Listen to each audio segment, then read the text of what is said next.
Hi friends, நம்மளோட விஜய் டிவியில் போயிட்டுருக்க மகாநதி சீரியல் ரொம்ப இன்ட்ரெஸ்டிங்காக, ரொம்ப விறுவிறுப்பாக நல்லா போயிட்டுருக்கு. இப்போது கொஞ்சம் ட்ராக்கு.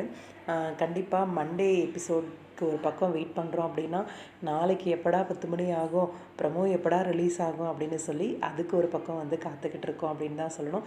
நாளைக்கு ப்ரமோ என்னவா இருக்கும் அப்படின்ற ஒரு பெரிய கேள்வி வந்து எல்லாரோட மனசுலேயும் இருக்குது.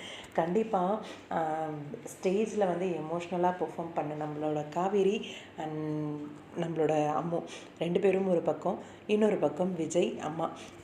அம்மா ரொம்ப சந்தோஷமாக இருப்பாங்க. ஏன்னா தன்னோட மகளை வந்து மகளாக வந்து ட்ரீட் பண்ணி அங்கே ஒரு பெர்ஃபார்மன்ஸ் கொடுத்துருக்காங்க காவேரி. அதனால் எக்ஸ்ட்ரீம் லெவல் ஹாப்பியில் இருப்பாங்க.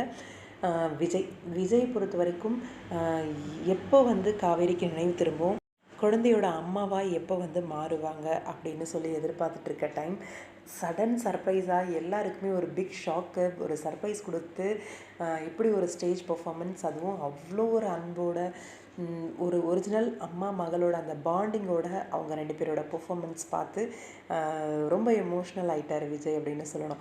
இன்னொரு பக்கம் அளவு கடந்த ஒரு மகிழ்ச்சி, அந்த கைத்தட்டல், அந்த ஒரு விசிலு சத்தம், அதுவும் தான் பொண்ணை ஸ்டேஜ் விட்டு வந்த உடனே மாறி மாறி மாறி முத்தம் கொடுத்ததெல்லாம் ரொம்ப சூப்பராக இருந்துச்சு. கண்டிப்பாக காவேரி கிட்ட பேசுகிற சீக்வன்ஸாக இருக்கும் அப்படின்னு நான் நினைக்கிறேன்.